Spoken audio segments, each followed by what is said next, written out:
I'm going to go ahead and hand it over to Dr. Nicole Chen and Dr. Lynda Ling. I'm very excited to welcome them and to learn from them today. So please join me in welcoming Drs. Chen and Ling. Thank you so much for this opportunity. Yeah, very humble experience for us to able to share this. Yeah, morning for our side to you. Some actually in the evening, some actually in the night. Yeah, but thank you for willing to spend your time with us here. So we're going to share a slide, so therefore you can easy for also to share some of the expect in Malaysia. And so bear with us. It will take a little bit of time. Yeah, but we'll make sure that we have sufficient time to able to have good dialogue session with all right? I'm going to share my screen.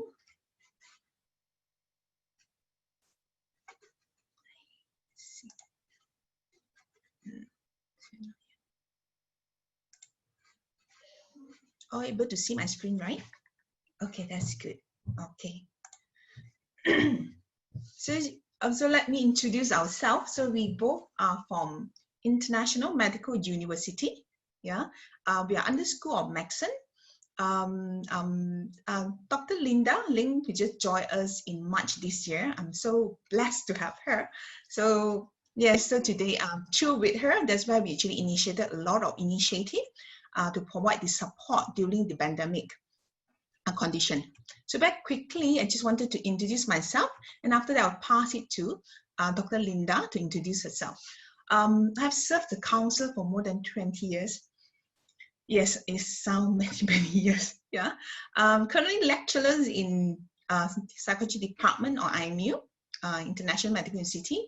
I'm also program director of Master of Counseling program, and we're very excited. Coming this September, we'll be starting our first batch of Master of Counseling students. So we're very looking forward to teach master students as well.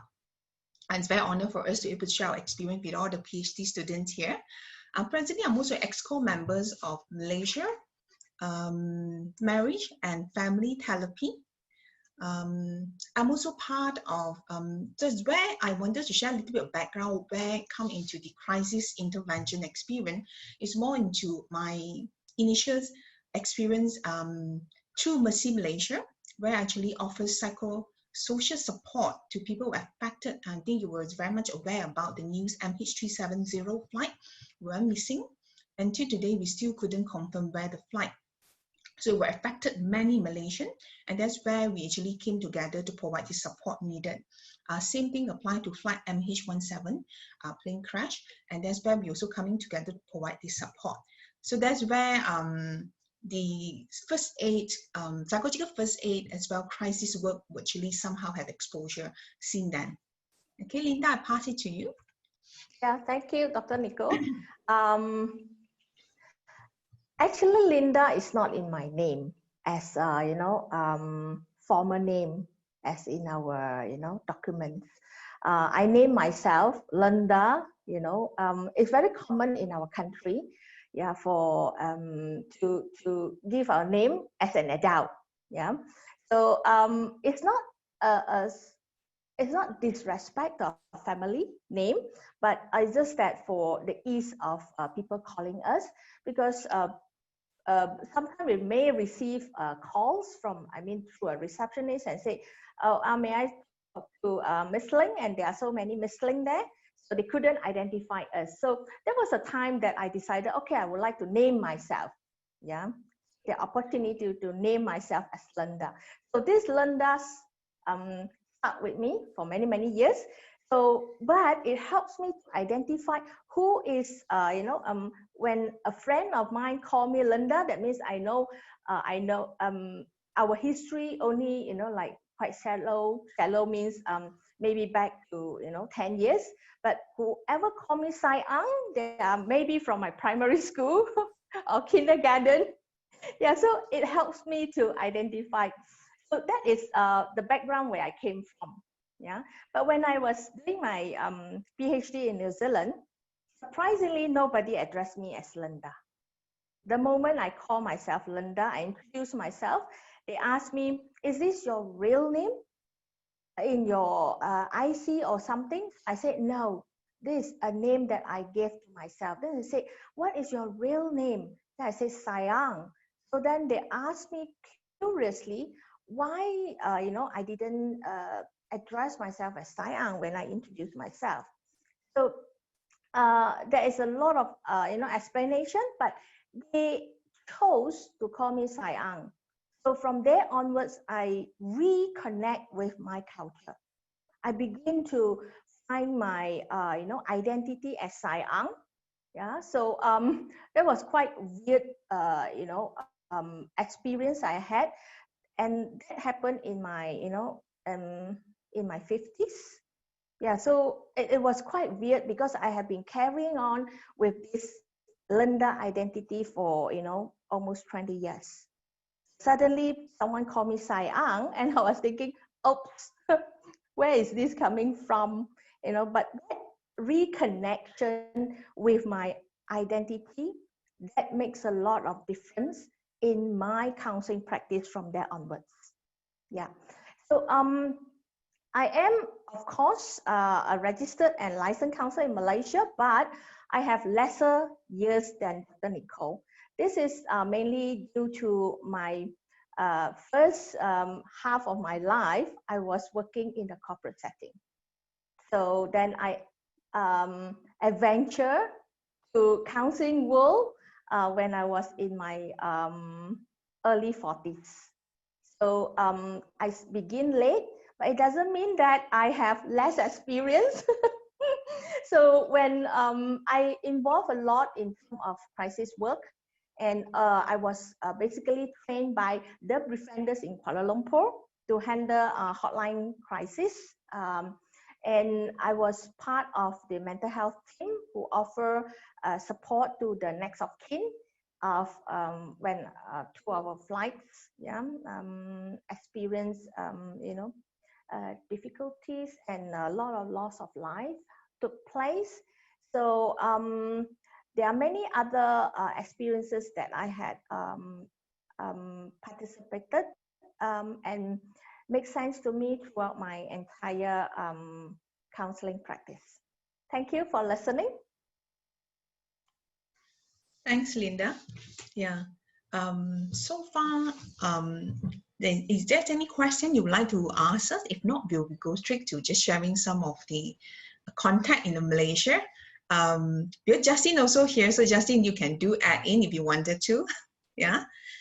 All right.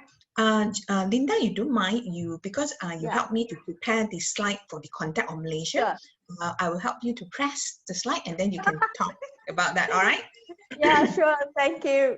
I will be glad not to hold my mouse. So that for once I have someone to press the button for me. So it'd be my honor to do so. This is our objective here. We have a shared objective. We would like to introduce Malaysia to you. Yeah, this is our hidden agenda. We would like you to, like whoever who didn't know about our country, I would like you to know us from today onwards. So I don't want to tell you about the food and the many other things, but I just touch and go so that you can do more search and research on your own and then look at the food that we have. Yeah. And this is our main objective today. Yeah. To contribute, to talk about the contributions that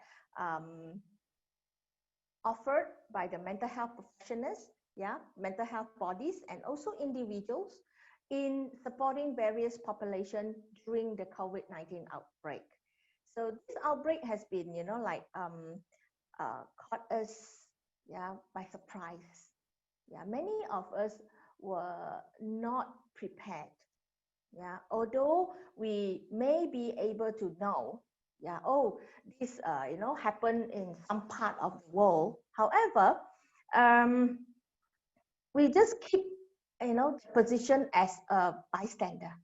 Oh, it's not here yet, no? So it's only happened far, far away. But when it was declared in March by WHO as a pandemic, that was really, may I use the word shock? Yeah, and unbelievable that this time round, the virus get, more control than us. We lose our control, yeah, and also it question our humanity and question many other things. Maybe we begin to question our life too. What am I doing here? So let's go to my next slide. Yeah, to talk about, the context where we are. So Malaysia, we have a population based on 21/6 statistic, maybe now growing, but I think I have, give you a benefit of doubt because somehow or rather our population not growing very fast. So 28.4 million, I think is not, even, a small p compared to US, yeah, such a big country. So, however, we have nearly 70% of us are Malay people. They are Muslim by birth, and then 23 and 7%, yeah, respectfully for Chinese people and Indian people. We also have other ethnicities, which is tremendously small, yeah, in our community. Yeah, so we are also observe many type of cultural practice here, but in general we are collectivists in and nature, and we emphasize a lot of interpersonal relationship among family members. Yeah, so how do I say, what I did today will be representing my family. So if I did something wrong, yeah, something wrong here, perceived by the society that something wrong, so I will bring shame to my family members. So in that sense, most of our people in Malaysia, we beginning to monitor our own behavior, our own conduct, so that we will not bring shame to our family members. So, however, this is, I cannot say it's not true, but it became, a little bit not that strong, yeah, due to the modernization and also a mixed parenting practice among families now. We also tend to have very strong sense of hierarchy and respect for authority. I think this is, I'm sorry if I offend some of you. Yeah, I think maybe because of this nature, yeah, when coming to managing or curb the COVID-19 outbreak, yeah, so this virtue may come, yeah, become a virtue to us, become very, like important to all of us in working together. Yeah, so another very important is our filial responsibility. This comes hand in hand with the second point, the interpersonal relationship. So we also related to the third point about sense of hierarchy and coming to the term of we call power distance. Yeah, so family values of keeping family problems from outsider. That's also one part of our the values that upkeep by a lot of family members. So this usually become another barrier for our people, yeah, to reach out for support from the mental health professionals or particular mental health professionals, not healthcare sometimes, yeah. So face-saving practice also shape how we talk. Yeah, if you notice, a lot of Asian people, when we talk, we are not so direct. We have a lot of silence and hidden, yeah, hidden languages. So silent doesn't mean that we do not want to tell. But silent also doesn't mean that we resist. But silent here can mean respect. Yeah, particularly if you see, like a lot of Asian people in a class, so you notice that they are not outspoken. So silent doesn't mean that we don't want to talk. I have to protest here because a teacher to us, yeah, which related to the point 3 about hierarchy, yeah, a teacher to a a lot of Asian people is ranking very high. We respect teachers. Yeah, and this go back to the culture of China. Yeah, for Chinese people, where there are 4 ranking, and the first rank is the scholar, which is a teacher. So because of that values, so we carry until today. So this I speak from a Chinese background. So Dr. Nicole, and next slide, please. Thank you. So, however, when come to counseling profession, we have a few legal and also association that govern our conduct. Yeah, as a counselor in Malaysia, we hold on to this legal and ethical responsibility, which govern the conduct, our conduct, which is the first very important one. We have a Counselor Act, 580 in our country, which was established in 1998. Under this, act, we have a Malaysian Board of Counselor that monitor the conduct of all the counselor in Malaysia, include the registration and the issuing of practicing license.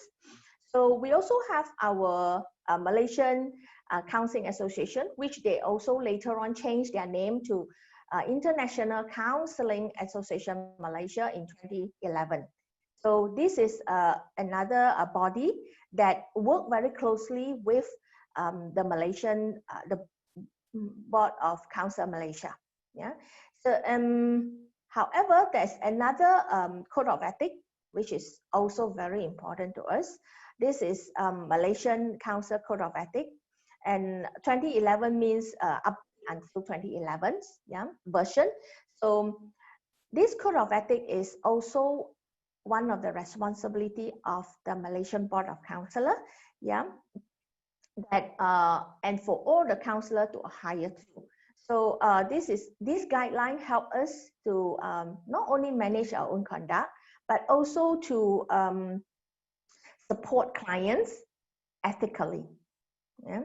So next slide, I'm going to talk about another area where how the law and the religion may shape our practice as a professional in Malaysia.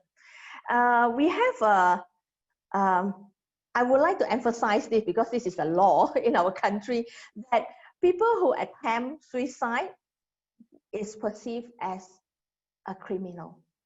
Yeah, they can be executed. Yeah, either will receive a year with fine, or a year in the prison.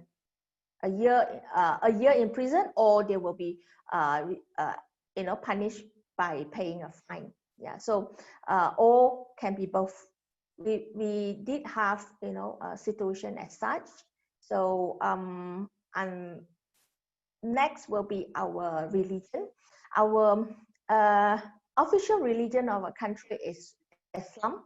So from the Islamic perspective, suicide is considered a great sin.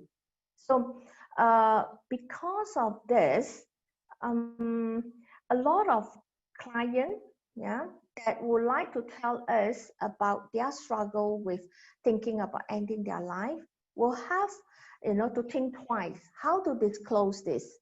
So coupled with this religion base, then I would like you to recall what I talked about in terms of a cultural practice just now, where face saving and bring shame to family. All these are interrelated, and values that keep a problem within family, don't talk to stranger, also will shape our practice and shape how an individual or prefer to disclose within counseling setting. So next one, we are going to talk about the pandemic. After that, I think I'll pass back to Dr. Nicole. But in our pandemic, we have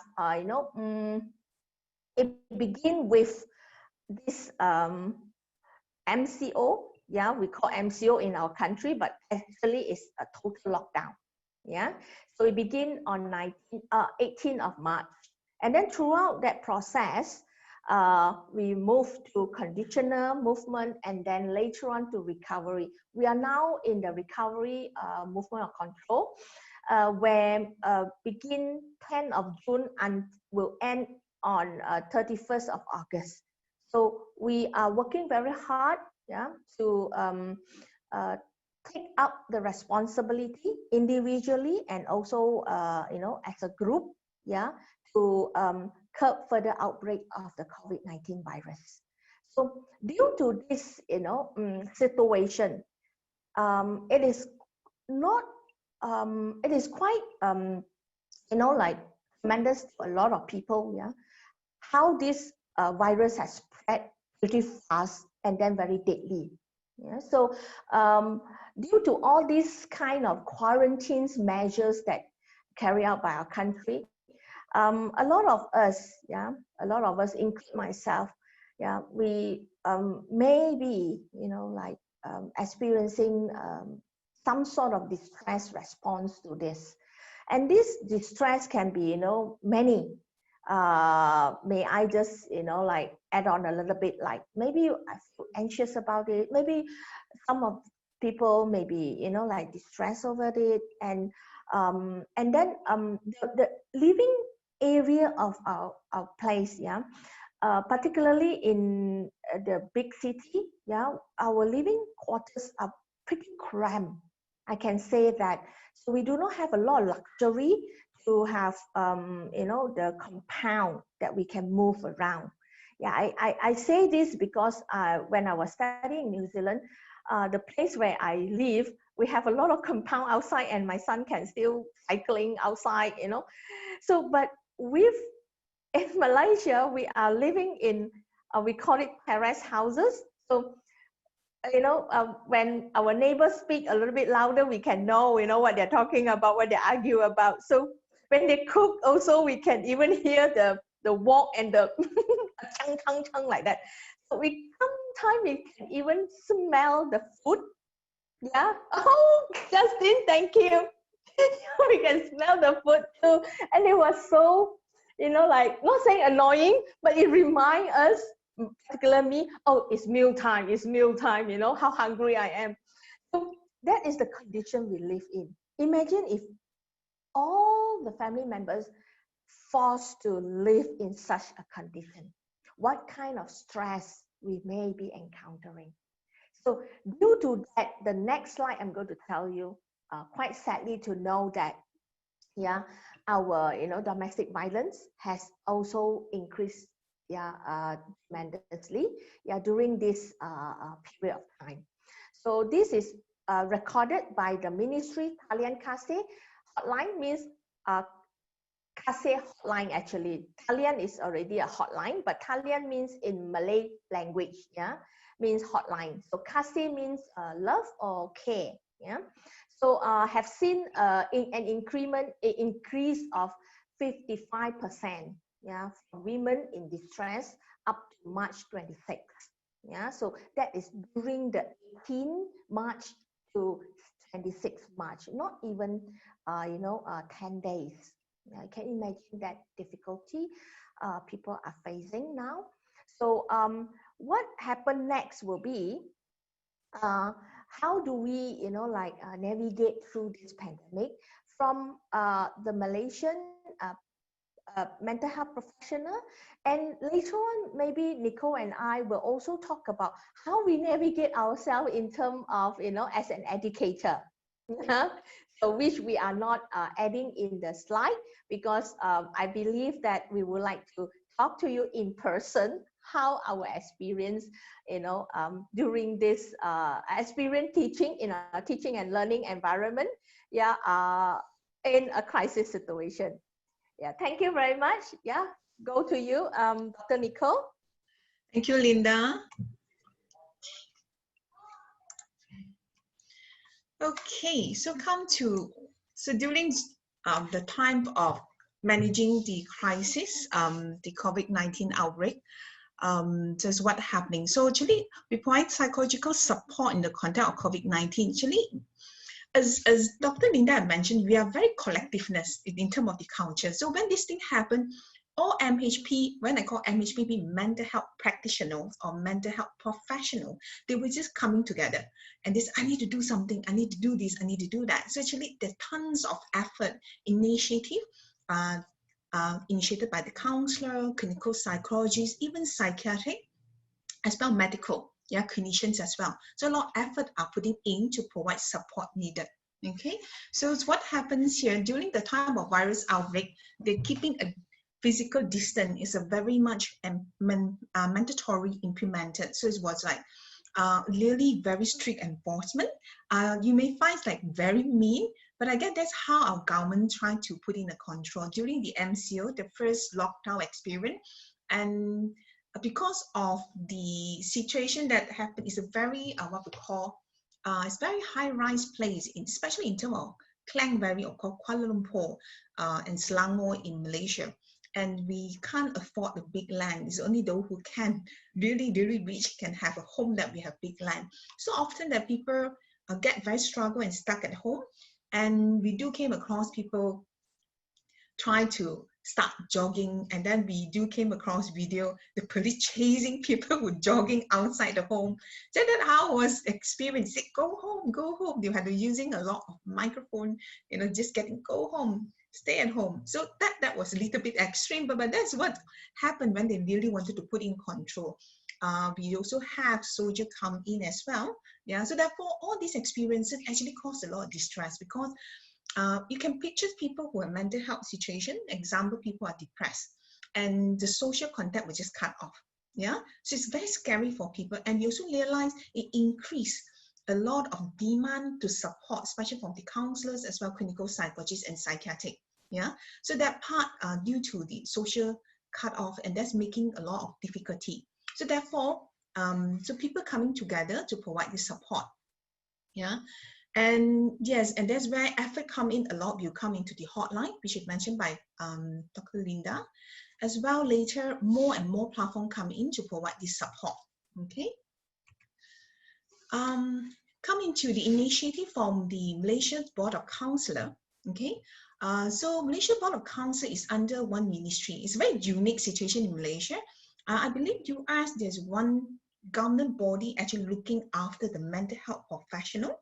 But in Malaysia, we have two different ministries looking after different mental health professional. So that becomes a little bit tricky as well in working together.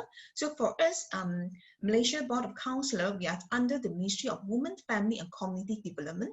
So the Board of Counsellor working actually is under this ministry. So they're working closely to come up with hotline. So that was the first hotline that actually offering by the counselor, and we started. There is pro and con of things because when it started, we are very happy the effort from the Board of Counsellors started. However, we also realized that they are not preparing the counselor enough how to handling hotline. Because in our training, I also have to be very open with all of you. Our training in terms of Master of Counseling or degree in counseling, there's no curriculum structure actually provide this form of support. So it's really people who put in extra effort to attend certain training to able to be familiar how to take care of this telehealth online, or what we call psychological aid online. So it's very tricky, and that's where create a lot of anxiety. At that time, I have as well Dr. Lynda. That's where we come together to come up with something. Okay. LKM, we call the Board of Counsel as well, develop some guideline for us how to offer the online services. Unfortunately, all these things were much later. In fact, not only came up somewhere in May, and you saw the lockdown already started in March. So actually, between March to April, it's a very critical situation where people do not know what to do and very lost. But instruction come much later. And that's again also stuck with the culture. A lot of decision making cannot be just made by the Board of Counsel just like that. Though they have certain power, but they also have to go to certain level of approval. And that's where the culture come in. So before they can enforce something, they have to go to certain green light for certain authority before they actually offer or provide the guideline. And later they also provide some guideline for us. Interesting thing about this is a very interesting aspect in Malaysia. We still very much very careful letting students to go back to university. Presently, the Ministry of Education only allowed 30% students. So there was instruction given to university, you cannot have more than 30 students in your university. So the university have to be suddenly be innovative, creative to basically come up with online classes, engaging with students. But the Board of Counselors still have this very strong principle and saying that no matter how counselor, you still have to go for face-to-face classes. So counseling program is one of the unique one, very much perceived by the Board of Counselors as what we call professional program, just like training medical doctor. So therefore they still insist that 70% of the classes engagements still have to be face-to-face. That's what actually the instruction given by the Board of Counselor. Okay, so this is some of the contribution from the counselors as well the mental health professionals. So this included psychiatrists as well, included clinical psychologists. Yeah, and why I keep highlighting these three, because this is a three mental health profession legally recognizing by the board, by the government. So therefore, often come into assisting professional support. Often these three group of community will coming together to provide this support. First, we actually started with these volunteers, services to Talian Kasih Hotline, and the Ministry of Women, Family and Community Project, government started with the help of Board of Counselor, and they were just recruiting a lot of counselor. But what happened was the frustration come in when I actually start to discussing with Dr. Lynda, saying that, okay, the Board of Counselor take in the counselor and assisting the helpline to actually prepare the counselor know how to handling the hotline. And because Dr. Lynda actually also signed up to volunteer into this Talian Kasih, or we call the Malaysia Care Line for people who are affected psychologically due to the lockdown. And she told me that actually, no, nothing were provided. It's a very simple, and that made me very concerned. And one thing that why is very close to my heart when coming to counselor profession, because it took us a long journey, to able to build a good working relationship with different helping profession. I'll be honest with all of you. Though counselor field or counseling field in Malaysia started very much longer compared with clinical psychologists as well, the others helping profession. However, there is still always a tension, between the mental health professional. If a counselor make a mistake, and possible clinical psychologist will say, I see, I know that they're not training enough for this. And I felt I have that ethical responsibility to try to minimizing the errors and the mistake and done by the counselor. I know that they mix and I have to take up that responsibility, but I felt that it is as much as possible we try our best to provide the training the counsellor deserve, and therefore they are more prepared to provide this support. And that's where the effort come into psychological first aid. Come in. So initially we started together with Dr. Lynda as well some of the clinical psychologists in IMU started to volunteer ourselves to the psychological first aid Malaysian Medical Association, because IMU is my university is a very it started the history with the medical program. A very successful private institute started with a medical program, and therefore we are working very closely with medical association. So that's where the first effort was come in was between me and Dr. Lynda as well. The other colleague, it started volunteer ourselves. However, I think this project somehow didn't reaching out so successful, but it somehow we still able to reach out to some, especially some of the healthcare worker who actually serve in hospital. It was very tension because they're very tired, they can't take leave, they can't go home, and therefore we try to provide the support to the healthcare worker at that time. So later, there's another NGO working closely, I think Dr. Lynda as well. I started offering this a non-profit social enterprise. Mentalong is a non-profit social enterprise. They actually start to offer some form of psychological support by giving the counselor or clinical psychologist to offer and advertise their services to their platform. So quite numbers of clinical psychologists counselors actually offer free services, to that platform, and they can actually reaching out to people who needed help. So that's where took up the initiative to offer online training come in. That's where we come in to take place. Okay, let Lynda, do something about it. Yeah, because we really wanted to kind of like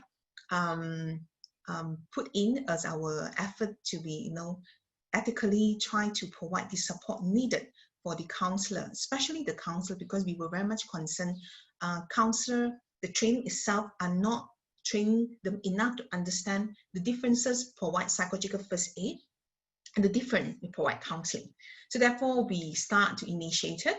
And it was very amazing that actually when I just advertise it in the platform, some of you may know, is a Malaysia Counseling Psychology peer group. We have 300 plus people sign up for the online training. And I was like, wow, I didn't expect that so many sign up.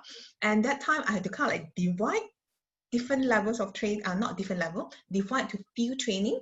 And at that time, between me and Dr. Lynda, we also find really overwhelming. So therefore, we decided to engage clinical psychologists. So we had 2 clinical psychologists join us. It was Mr. Pei Kai-shen. Another one is Ms. Lo Si-fong. Yeah, they both actually came in, assist us to actually provide the training. And it was very, very amazing to see how mental health professionals really wanted to provide support needed, and they really want to do right thing. That making us giving a lot of comfort at that time. This is where we come in to provide the basic psychological first aid. It's like an introduction to provide support, yeah, to the counselor, so they know what to do when come into handling the hotline. Yeah, and there's also initiative to provide online clinical supervision to mental health professionals. So come of the senior pioneer, they know that the young counselor, the clinical psychologists are in the field to try to provide support. That's where they're coming together to provide the supervision. Yeah, some of them should come up few initiative to actually provide the support. If I know Dr. Lynda as well, she's one of them to provide the support. For my side, I'm using another platform called the Safe Space, which I'm going to share with you later. Okay, we also have this Buddy Bear hotline, yeah, created by Humankind. And then to provide support to children. And that's very interesting why we have a specific hotline for children. It was surprised to know that, so this is also what happened in our country, especially in KL, Kuala Lumpur, or Selangor, the city area. Generally, our culture is parents work very, very hard. Yeah, parents work very hard to fend for the family. And often by then, to reach home is quite late. It can be like 8 o'clock, sometimes even 9 o'clock. So children life is basically school, daycare. So when we call daycare, it's like institutions or organization we're looking as in what we call like a place we're looking after the children. And after that, the parent will pick it up the children at 7 p.m. or 8 p.m. That's how the cycle of life that happened in Malaysia. So what happens eventually, we have this lockdown, the children actually call helpline and expressing, I do not know what to do with my parent. I never ever experienced so many hours spending with them. So the children actually struggle to live with the family, especially the parent, which they're actually so used to it. Their life is school, daycare, and then come home and then sleep. So it was quite a big struggle, and for many young children, therefore hotline specific for children start initiated as well. And many, many more projects actually initiated, such as Safe Space. Sorry, some typing error here. And we also have We Stand With You is initiated by Safe Space, both digitally project initiated by clinical psychologists. Yeah, Safe Space was actually initiated by Dr. Rachel Ting. Yeah, she also from Monash, and she's have a very strong, I would say, good heart, a very good heart lady who really want to reaching out to community. And we have also another one is clinical psychology, which actually come up with a special helpline for healthcare worker. Yeah. Actually, many NGOs start to switch psychological services to face-to-face mode, to phone or to other online as well. It was very interesting that I do not know how is happening in US, but there is increase of demand of services in mental health. So a lot of my people in private practice, they actually initiated a lot of online session. And if I know Dr. Lynda herself also actually handling a lot of online cases. For my side, it's more into like provide talk, provide dialogue session to provide support needed during that difficult time. Okay, so you look at here, this is I captured on Safe Space. We have total of 50 initiatives, yeah, 50 initiatives, yeah, by this small country that we have, 50 group of people wanted to come together just provide support. But there's a pro and con, and I say that they all wanted to help, but whether that the help is practical as a question mark. That's going to come into my next topic. Yeah. Challenges encounter. As I mentioned that we have so many initiatives, so many projects, so many NGOs, so many MHP peer wanted to do something.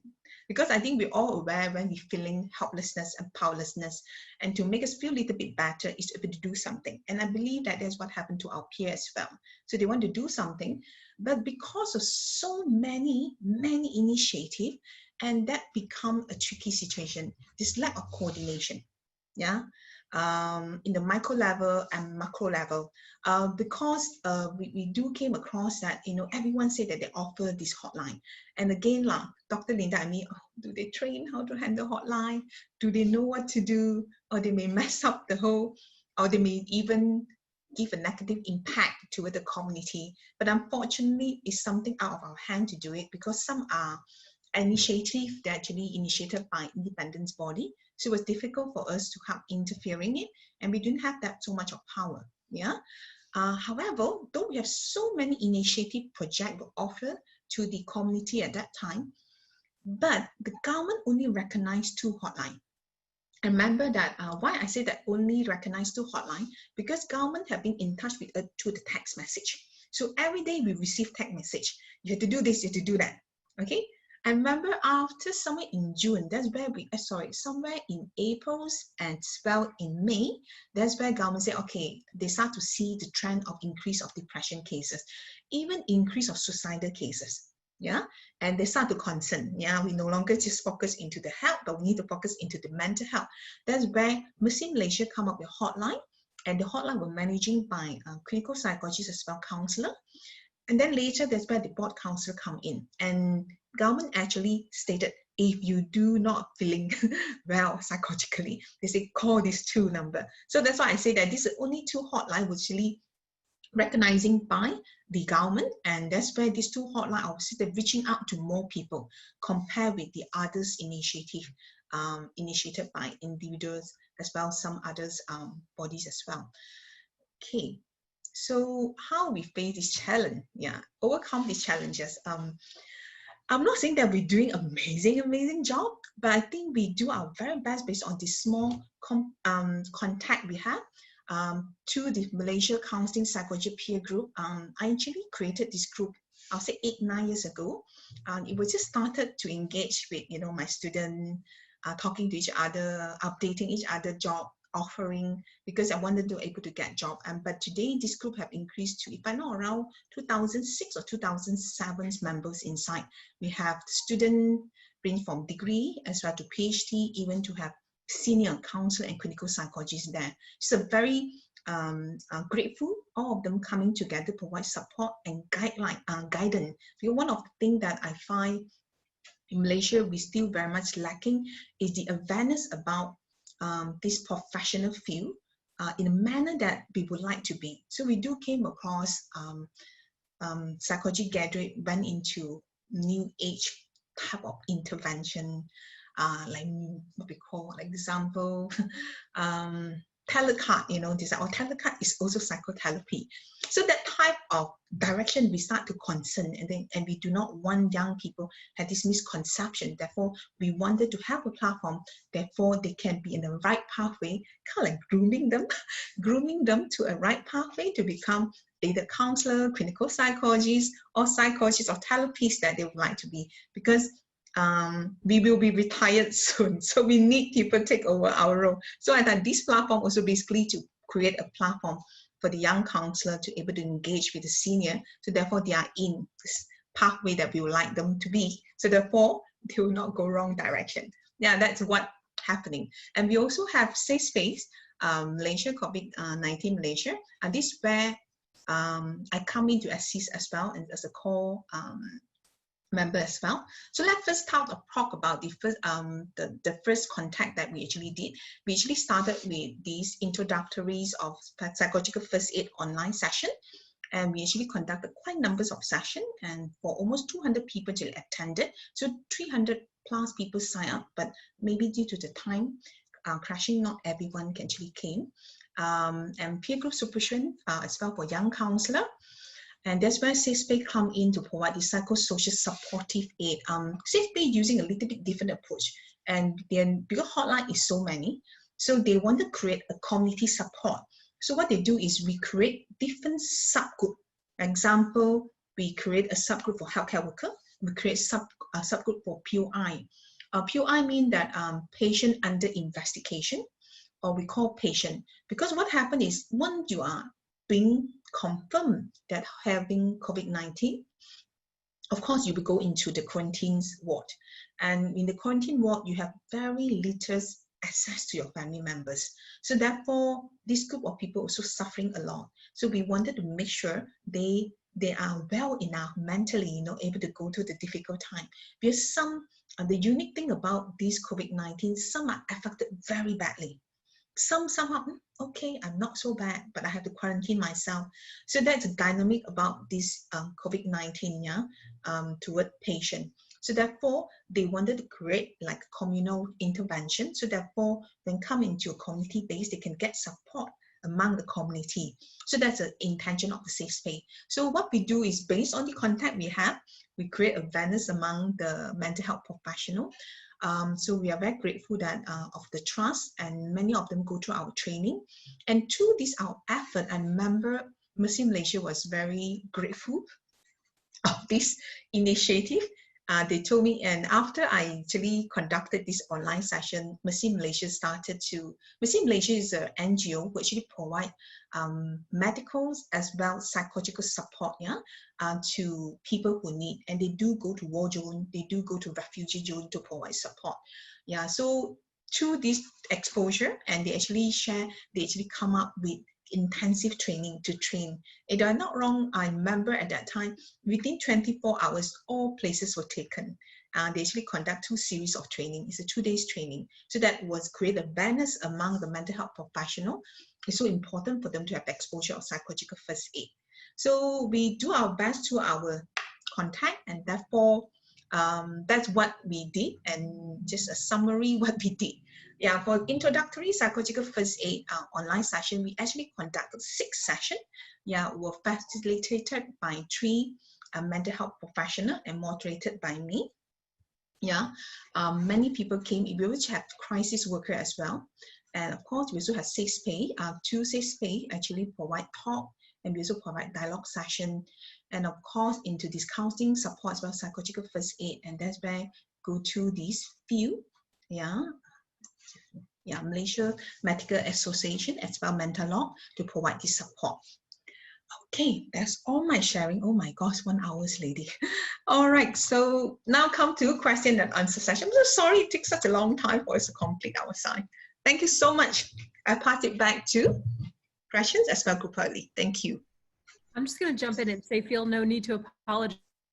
That was fantastic. So, and you ended right on the dot. So thank you. Thank you. Yeah, thank you very much. That was really wonderful. I actually was telling Gretchen I lost track of time. I was supposed to give you the 10-minute warning and forgot. Is that because of the food? Yeah, thinking about the Malaysian food. Yeah.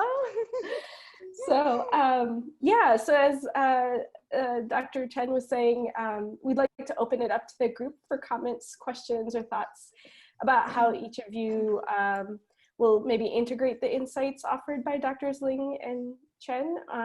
So yeah, we'd like to facilitate the group discussion at this point. Yeah, slowly. Go ahead. Yeah. I just wanted to thank you both for such a great presentation. I've really enjoyed it. One of the things that really struck me was the Buddy Bear hotline for the children. How amazing. What a great concept. So I really, and then the We Stand With You for the healthcare workers, but really having an avenue for the children, what a great concept that is. Yes. Yeah. And Dr. Ling, I really could relate to starting a little bit later my career as well. So I feel like I could relate to your story so much. So thank you for sharing that. You're welcome, Laurie. Yeah. So the body bed hotline was started because of the increase of domestic violence. So where children beginning to give them, wanted to reach out. Children means from young age to maximum of 18 in Malaysia. So we call them like underage, minor. But actually our counselor act, not counselor act, our minority age, yeah, is 16. So anyone below 16, they consider as a minor. But however, we for that particular, we group them under 18. Yeah. So that hotline is to support children who witness domestic violence or going through what went through at home. So a group of volunteers from Humankind, 35 of them. So majority they are mental health professional, but they are also a frontline who not a mental health professional, but they are trained to manage psychological first aid. So when they receive the call, they will attend to the safety first, ask a safety question and so on. Then they will next is to pass the call to a mental health professional for more long-term or more long-term means extended conversations later on to process the emotions that going through by the children. Yeah, I was pretty surprised also looking at the name, the Buddy Bag Hotline, and it was really the hotlines were busy most of the time, and I am also going to work with them closely in offering them the training, yeah, for BFA. Yeah, thank you very much, Laurie. And welcome to the world of PhD and also the counseling. Thank you. Thank you very much. Thank you, Laurie, for sharing. Yeah. How about others? Any questions or maybe thought you wanted to share with us? Yeah.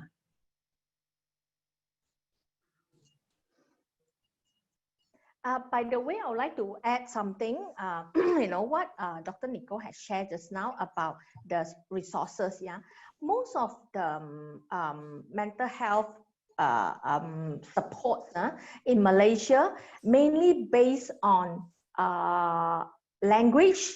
Yeah, because some support they have Tamil, Malay language, and also maybe Chinese language.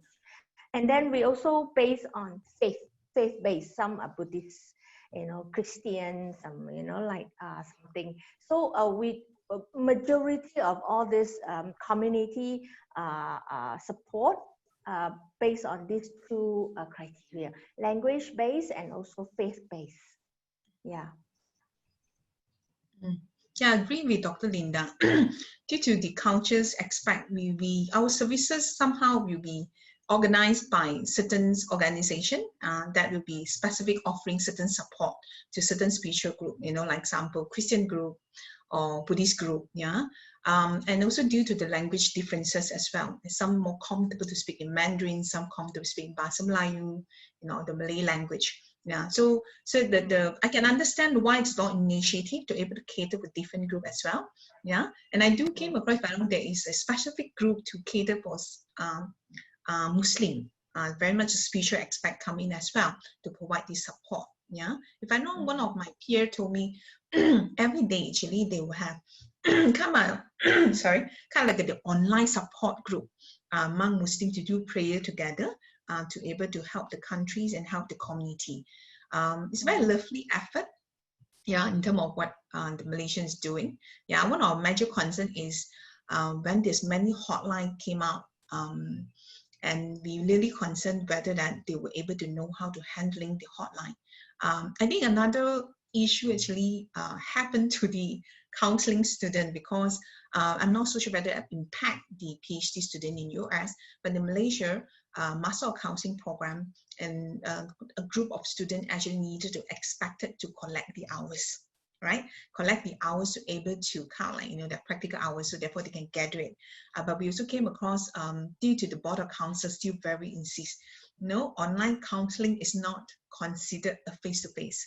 So therefore, yeah, so they say you have to hold on to the time when face-to-face is considered. And what call, yes, basically they say on hold until when the facility for you to go back to do face-to-face session. Yeah, actually quite numbers of counseling graduate are affected quite badly. They had to delay their graduation for another 6 months to even 1 year to able to collect sufficient hours. So I guess had a good intention of the board of council to do that, because a lot of people was very upset, especially in terms of UCT, against the board of council. Why you make it so difficult for the counselor? And I know that US, if I know, due to CACRAP as well, the Association Counseling Board, you do recognize counseling, yeah, session 2 online.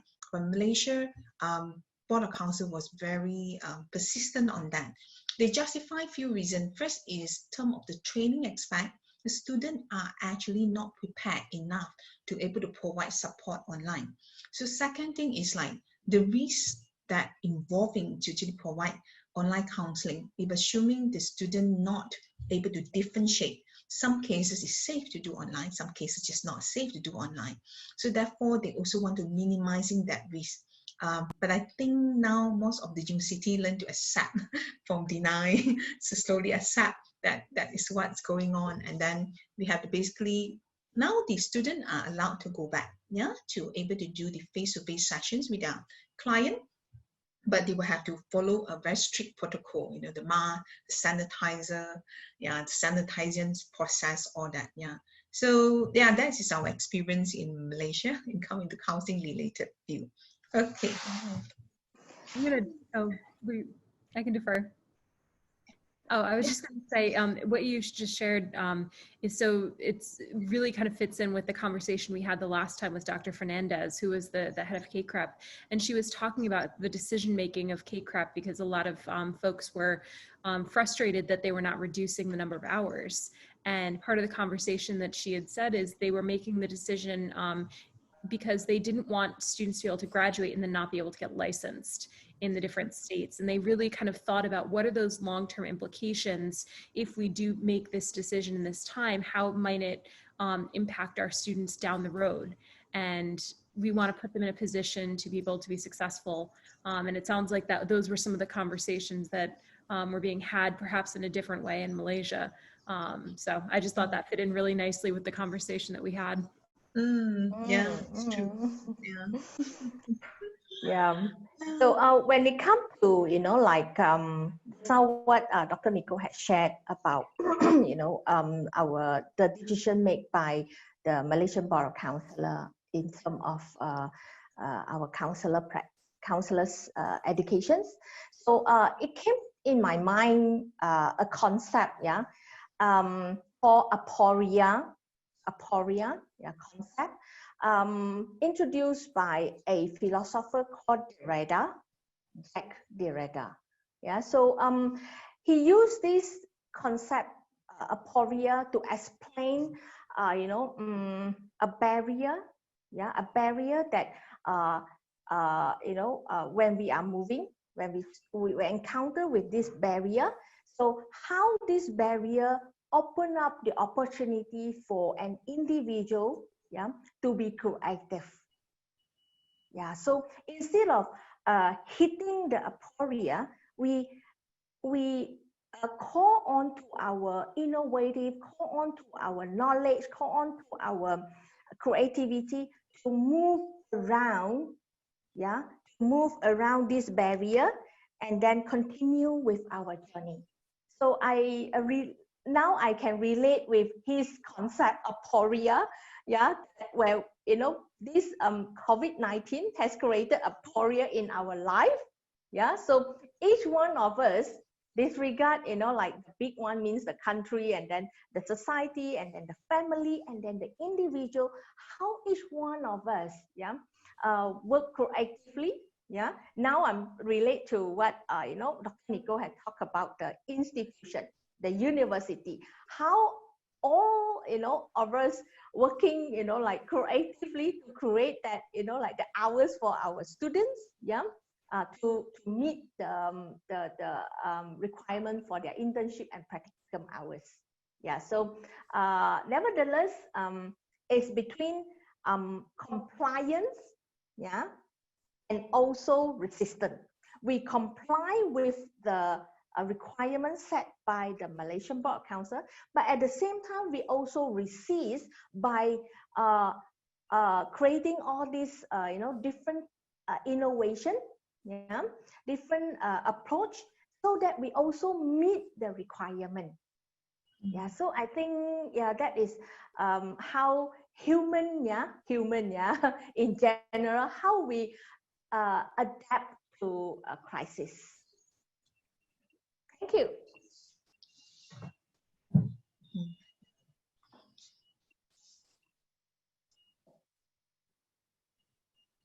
I have a question. Yes, go ahead, Vanessa. There was a wonderful presentation. Thank you so much. The resources you all built were incredible. So I just am wondering, in comparison, of course, here in the United States, we have a number of people who believe that the pandemic is false, that it's a fake situation. Did you have a faction of people in your country who also believed that, or did people believe that it was occurring? And how do you see that as an obstacle for the United States?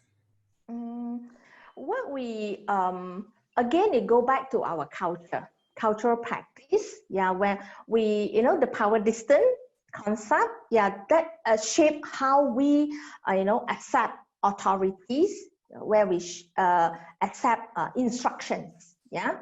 And also pardon me if I if my explanation offend you in certain way, but also our filial responsibility, yeah, towards our family members. So it all begin in Chinese. We have this big me, and also the small me. The small me is me. The big me is me and my family members. Yeah. So the big me is the one that I have to carry myself. So it begins with the small me. So the responsibility came from the small me, so that I can, be responsible for my whole family. So it came from that cultural knowledge and cultural practice that all, like the Malaysian people can adhere to the pandemic instructions related. So it is not about real or not real, yeah, but we look at the death statistic, how the virus has affect, from scientific points of view, yeah, that affect our health, affect our economic, and people losing job because of the like a lockdown and many other things, and that is a fact that we cannot deny. So it's not about who got it, and about like who spread it, or this. No, we only focus on the we means our country. Our country is democratic, yeah, so it's we have access to international news as well, yeah, so we have this knowledge, and we are able to call on our judgment and also our discernment skill to make that interpretation of the news. Yes, so, and that news, I remember, Dr. Nicole, correct me if I'm wrong, in the beginning during the MCO, there is always a message that we receive through our phone from our government, yeah, Ministry of Internal, I can't remember the name, how to interpret that to English, yeah, but Internal Affairs, yeah. So we receive this message, ask us to filter the news, yeah, don't fall for the fake news. So what they even give us a website to check verify the so-called real, news. Yeah, the news that is already validated. Yeah.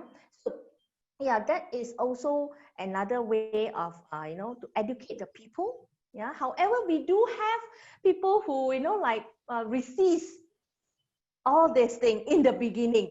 Yeah, that's why our soldier came out, our policemen came out, that keep things in order.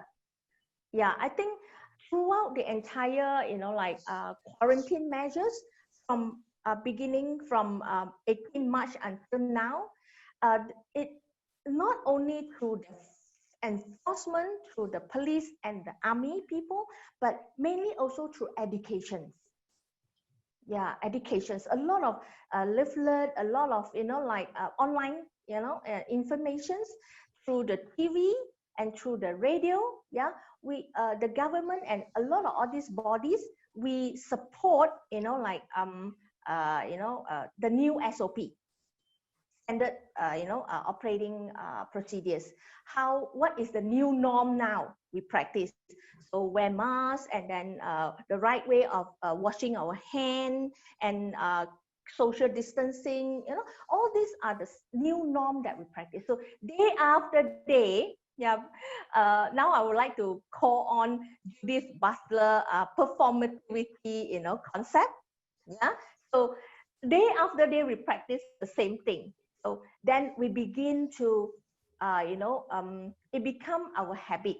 Now not only we carry our handphone everywhere, we also carry a mask everywhere, and sometimes even we carry a few additional masks, because some masks came to us, when we bought not so good quality, the string may came out, so we carry a few masks with us. So that become a new norm for all of us. It's not against the coronavirus, but it's how we protect ourselves from the small self, goes to our big self, and then go to the bigger, macro society. Yeah. Thank you for the question, Vanessa. Thank you for answering it. I was curious the whole time. Wow. Yeah, that was sure. I think one thing also unique about Malaysia, I think when COVID-19 was start to impact the country, I remember there's numbers of politicians start to speak up. And I remember the Malaysian citizens get them to shut up. They only listened to one person. That was Ministry of Health. And that's where our AG come in. So he was the one to help direct the whole country. So everyone only listened to his news. So I cannot deny somehow he managed to capture that sense of authority, the attention of the Malaysian, and we only believe what he say. Yeah, I remember that was like a very interesting. I remember one politician say something, and then everyone would start to bombarded him with wrong statement, with wrong. Actually, they coming together, united against one politician. And the same thing, another politician doing that, and accept the Ministry of Health. When the statement come from Ministry of Health, everyone just listen. Yeah, and that's where I cannot deny, after for a while, the government also start to realize that to able to help to control the Malaysian, you have to only have one leader to lead at that very moment. If every leader coming together, try to interfering, see how good they are, it's not going to work. So you have to have only one person able to lead the country at that very moment, and that they trust into the Ministry of Health. And I think it was a blessing on the sky, and we really trust him and to guide us how to go about to do it. And I think one thing also unique about Malaysian experience, many years ago, we actually have experienced such outbreak. That was Nipah virus. I think that was somewhere in the 90s. It was also a big impact in Malaysia. At that time, the Ministry of Health already learning how to control. So therefore, they're using the same concept in controlling the COVID-19, and it worked.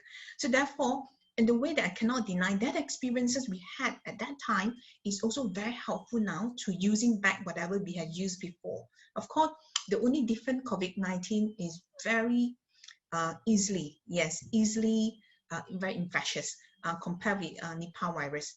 But what I'm trying to say is like the past experience we have, plus the United Malaysian only wanted to listen to one leader, and that was very helpful to bring the country in one same page. And I hope most of the country I also realized that if you look into a lot of countries who actually successfully kind of like controlling the number, is again always one leader speak up. Yeah, and that's where you can see everyone united, go into one leader voice, and then listen and follow the instruction how to go about to do it. So I guess I do not know whether it's possible to implement it in US, knowing that now it's a very sensitive stage now. So I guess that would be something that maybe within your own community, to have someone can be one leader to just lead that community, that would be something very, very important. Yeah, that's all I want to share my thought. I think we can take one more questions, and Kubari and Lady share with us. We already have 5 minutes more. 5 minutes Wow, left. so fast. Time flies. Any question or thought you want to share with us? One more question. I saw someone on mute. Okay, go for it. I had a question, so you had mentioned that domestic violence cases have been on the rise in Malaysia, and we've had a similar situation here in the United States. I can't speak to the entire United States, but most definitely in the area that I'm in. And I'm curious, what other methods have you used to try and address the issue? Okay, for me, I just want to share my experience. Before I full swing become a counselor, I served a women group before, a women group named All Women Action Society. Yeah, so we have to do advocate work for domestic violence survivor. But based on my past experience dealing with domestic violence survivor, because due to the lockdown, it's so difficult for us to reaching out to them. Yeah, so I cannot deny at that very moment, it will be the safety is the key. So I'll be more into guiding the survivor or someone who is suffering. So I will do risk assessment. Is that this particular person going to be against abuse again?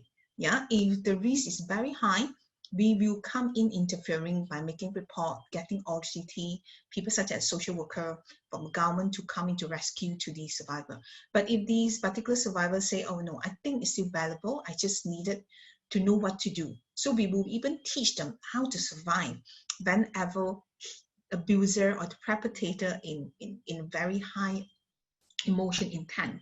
So I will needed to give them certain skill to able to survive in the critical time. Yeah, and then slowly plan to how to get out. So that's what my experience helped me actually able to plan it that way. Because due to the culture aspect, it's not easy to just getting a survivor to leave home.